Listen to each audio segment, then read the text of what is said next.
We all experience the often mundane demands of everyday life. Waking up, the constant commutes, making meals, the bedtime routines. But it's in the ordinary routines of the household that extraordinary spiritual moments can happen. Discover how to recognize the spiritual significance of the everyday and make the household spiritually vibrant no matter what it looks like.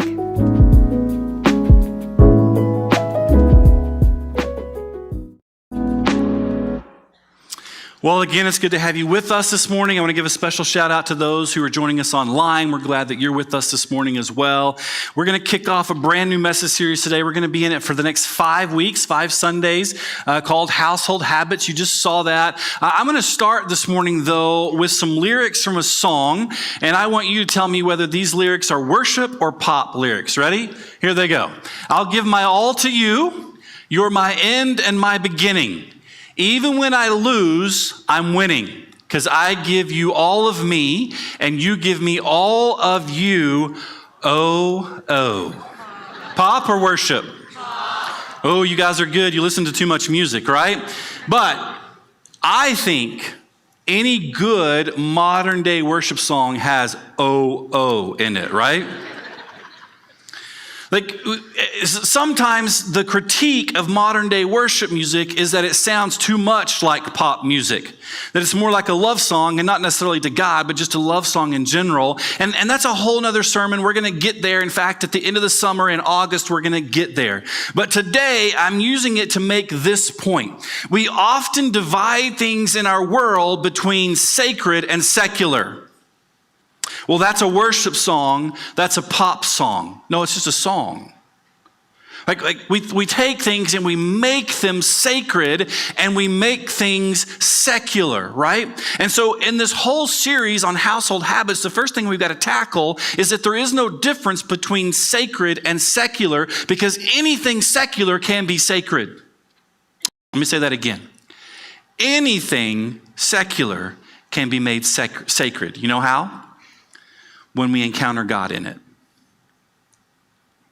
And so what we're talking about over the next 5 weeks is encountering God in everything, in the everyday, ordinary parts of life, the most routine, mundane parts of life, finding God in those moments. You see, oftentimes we're here at church this morning, and so we're like, okay, well, this is where I go and do my faith thing.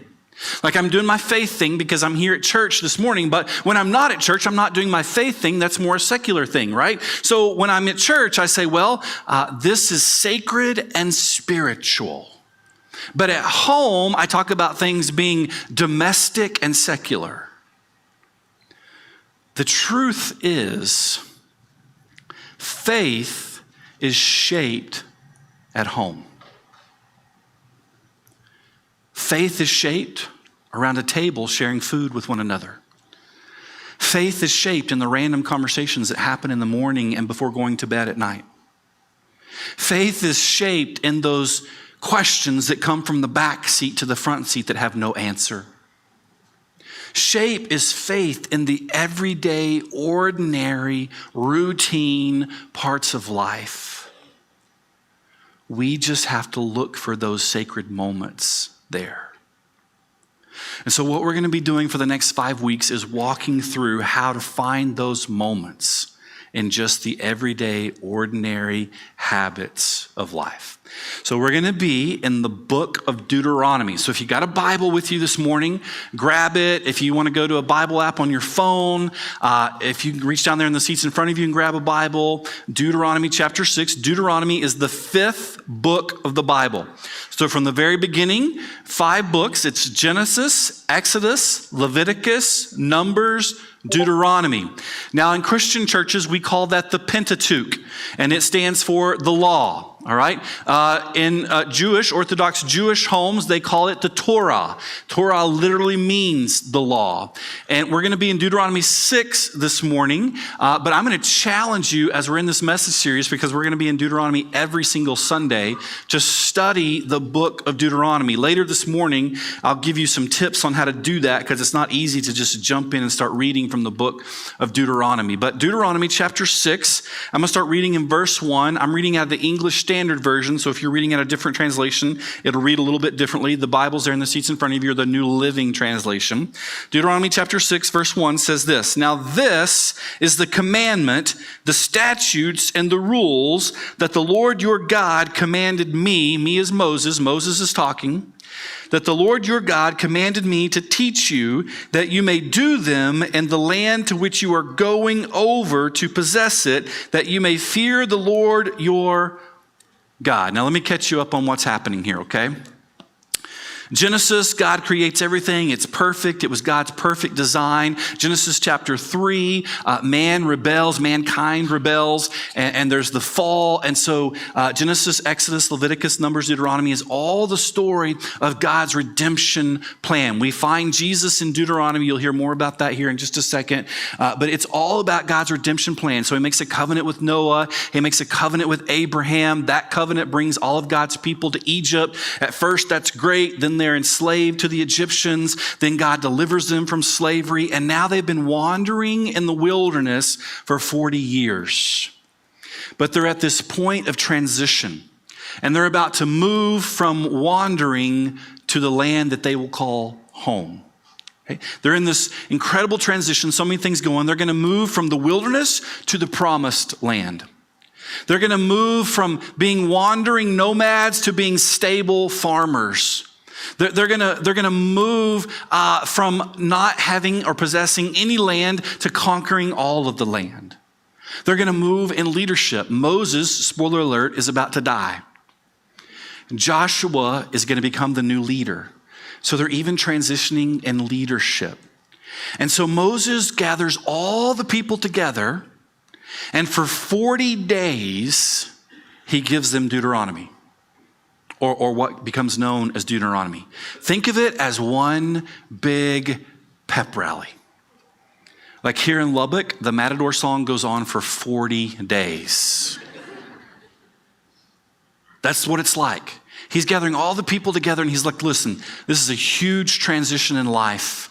For 40 years, this is all you've known. This is all your ancestors have known. And now you're about to move into the promised land. And your rhythms are going to change. The way you're used to doing things, it's not going to be like that anymore. And in the new rhythms, I don't want you to forget how to find God in every moment of every day. Deutero literally means second. Nomos literally means law. Deuteronomy. Moses is giving them the law the second time. He's reminding them of everything so that in their new lifestyle, in the new rhythms of life, what will become the everyday, ordinary, mundane parts of life, they will be able to encounter God in those moments. So he's speaking to us in Deuteronomy as well. He's saying, listen, take your everyday, ordinary life. You're waking, you're going to bed, you're eating, you're going to work, your playtime. Take all of that and find God in these things. And he's going to tell us how to do that, okay? He goes on to say, you and your son and your son's son. Now, while you're doing the genealogy and the generations in your head there, it's much more than just grandfather, father, son. What Moses is encapsulating here is the Old Testament, and really biblical because it's in the New Testament too, is the concept of the household, aka household habits. Now, when we use the word household for the next 5 weeks, I need you to grasp this. Household is not nuclear family. You see, in the Western world, our mindset is nuclear family. Dad, mom, kids, Rufus, and the white picket fence. In America, the average household is 2.5 people. Now, you can translate that to your house and figure out which one of you is 0.5, all right? But 2.5 people. In biblical household, by the way, the word household in the Old Testament was used over 2,000 times. In the New Testament, the word household is used over 100 times. It's much more than this Western concept of nuclear family. It's all of those that you do life together with, not just those that live under your roof, even though in Old Testament times, extended family lived under your roof as well. Aren't you glad you don't live in the Old Testament, right? It was everybody blood related lived under one roof, but not just blood related. It was those that you did life together with. Households in Deuteronomy times would be 50 to 100 people. So I need you to grasp this concept. When we see references to household, when I say household habits, it means big house, small apartment. It means I live in the country. It means I live in the city. It means it's married or single, dual parent, single parent, household, roommates, this word household encapsulates all of those that we do life together with. Are you with me? Because that's important, okay? All right. So here he is saying, listen, big pep rally. I'm going to go over all this law with you. As you cross into the promised land, you need to know that you can counter God and all of these things. Your whole household can. And he keeps reading this way. By keeping all of his statutes and his commandments, which I command you, all the days of your life. He's not just talking about till the last day. Like he's not talking about every day in the rest of our life. He's talking about all of the days. The days of our lives. Worship or pop? See? He's talking about how every day is lived out. That he wants us to encounter God in everything of every part of every day. That your days may be long. Hear, therefore, O Israel, and be careful to do them, that it may go well with you, and that you may multiply greatly, as the Lord, the God of your fathers, has promised you, in a land flowing with milk and honey. That's the promised land, the land they're going into. Verse 4, catch this.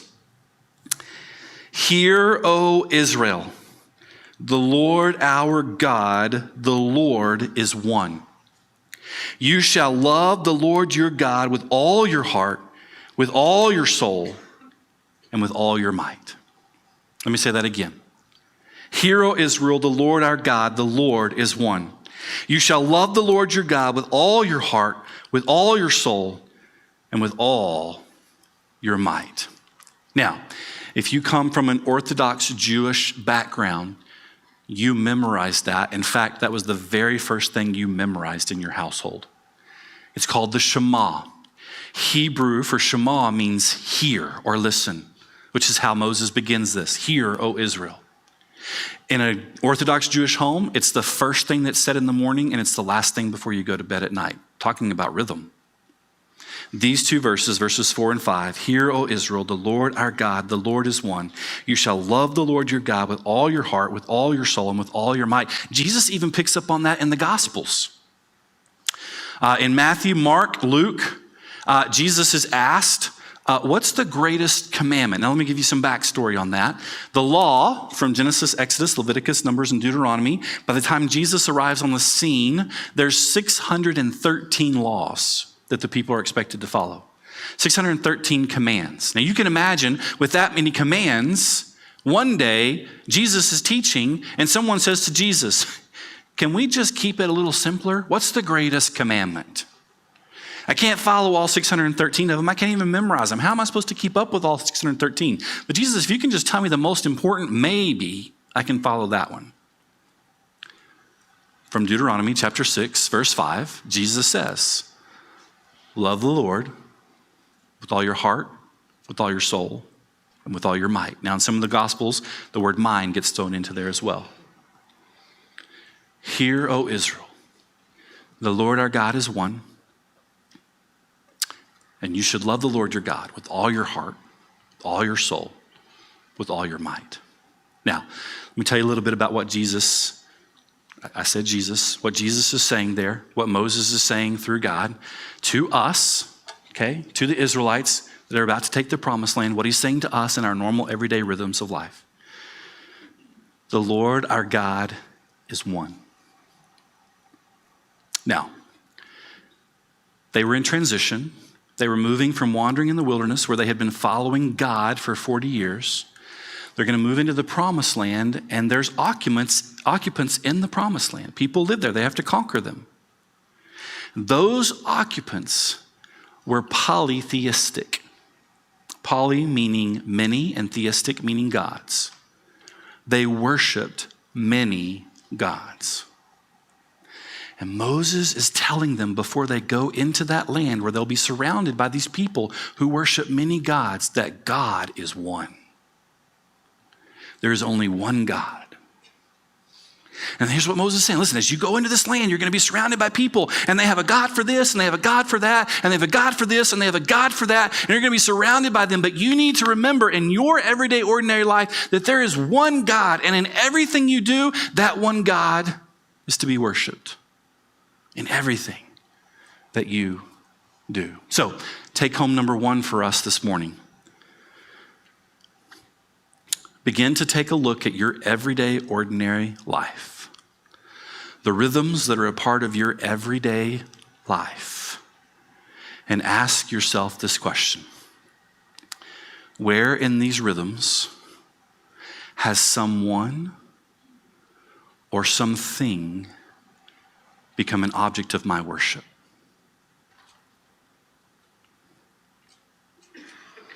Where has someone or something become an object of my worship? Because God is one. There's only one God. Can I just give you a couple of softball tosses here as you're contemplating that? Sometimes our work becomes our worship. Now, we're going to learn in this series that we can worship God through work, and we should worship God through work, but our work is not our worship. Sometimes our children become the object of our worship.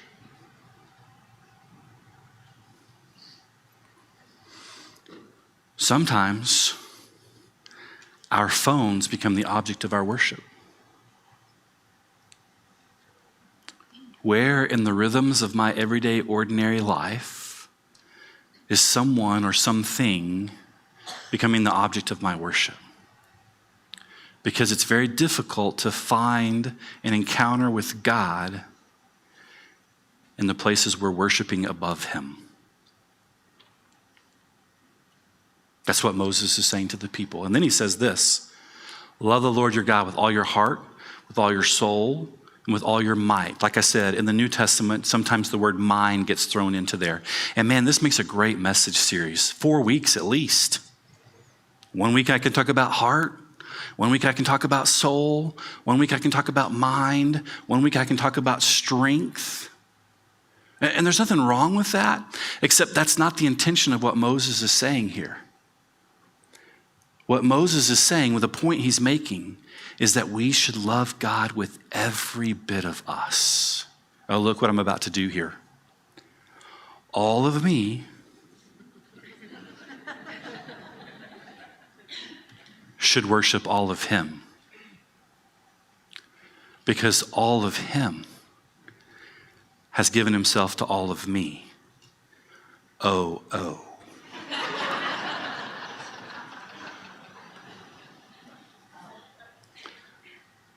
That's literally what Moses is saying. And so here's take home number 2. Where in my everyday, ordinary life am I not giving him all of me?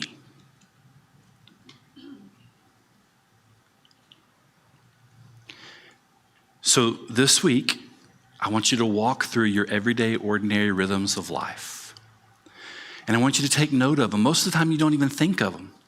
Unless you have teenage boys in your home, you don't even think about brushing your teeth or putting on deodorant or doing any of the, sorry, teenage boys. That's true, right? Or taking a shower.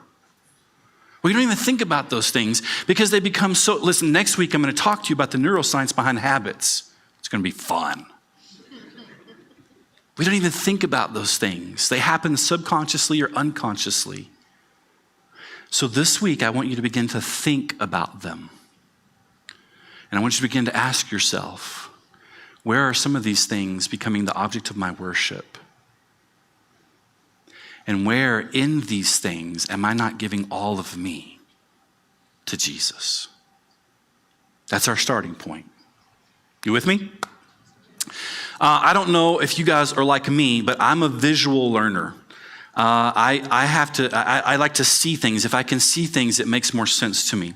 So this morning, I'm going to give you a visual to hopefully drill this home, to hopefully make it land a little bit easier for you. So I'm going to give you a picture of two images here. The image on the left is a thermostat. It is set at, that's the godly degrees, by the way. So I'm just solving that problem for you if you're having a debate in your house, okay? The picture on my right is a fireplace. Would you agree with me that both of those objects can heat your home? Heat your household. Oh. But here's how a thermostat works. When I need to adjust the temperature in my home, I go to the thermostat, I hit up or down, and then what? Nothing. It does all the work for me, right? Assuming that it's working correctly, assuming that I'm not in an ongoing argument with another person in my household about where it should be set, I go and set the number and it does all the work for me. And there's nothing else I have to do.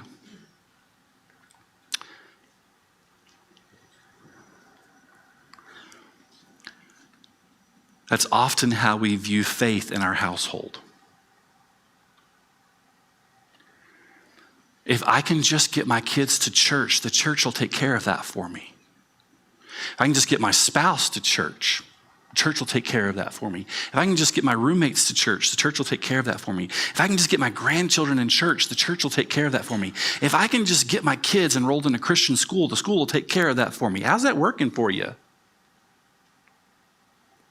See, we feel like it's just, this is the sacred compartment and the spiritual compartment. And if I can just get people into that compartment, then everything, so I'm just going to go by, hit the button, and boom, everything should just take care of itself. They should all fall into that compartment, right? And as long as nothing changes or nothing blows up or life stays pretty normal, then I don't have to go do any adjusting or changing. Everything just stays there. That's often how we view faith. Which is why I'm asking you to do the two questions this week. Because true faith, true household habits is not like a thermostat, it's like a fireplace. Starting a fire is hard work. Now listen, some of you live in a bougie home. You just go over there and push the button and the fire comes on, right? I'm talking about non-bougie homes. Like where you have to literally light the fire. It's hard work. And then once you get the fire lit, you can't just walk off and leave it. Every once in a while, it has to be stirred up a little bit. New logs have to be added onto the fire or it will eventually burn out. And every once in a while, the fireplace has to be cleaned up. What a pain in the butt is that? The point I'm making is this. Developing faith in our household is messy. It's messy. It takes work. It's hard to maintain. It's hard to grow. It's hard to keep the fire going. It's not an easy thing. We don't just get to walk by and push the button and go, okay, I did my sacred thing this week. I went to church. It's finding God in the everyday, ordinary, routine, mundane habits of life. And that's a fireplace, not a thermostat. Here's my last question for the morning. Will you be the one in your household to light the fire?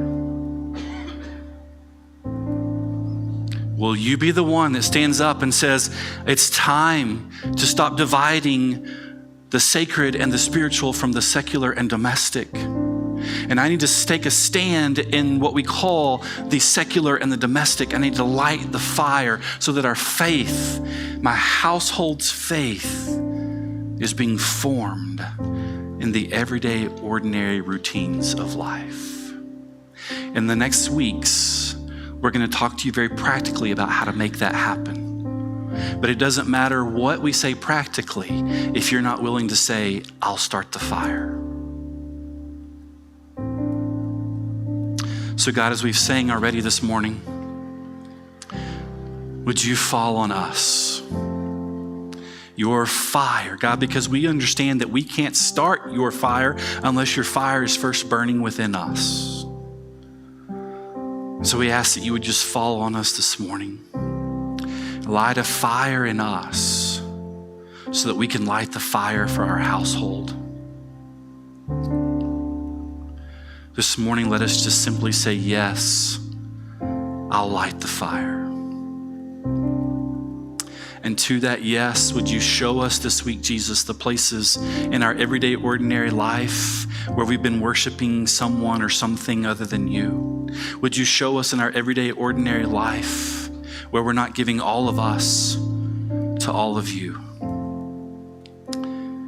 And in that, would you show us how to kindle and stir and fan the flames of the fire? This morning, though, we simply say, yes, I'll light the fire. Band's gonna sing another song. You're welcome to stand. They're gonna sing a song about coming to the altar. This is the altar. We have two altar rails, one on my left, one on my right, your left and right. You're welcome to come to the altar and just kneel and say, I'm gonna light the fire. You can stand and say, I'm gonna light the fire. My prayer is that we wouldn't leave here until we've answered the call to light the fire in our household. So come, Holy Spirit, come.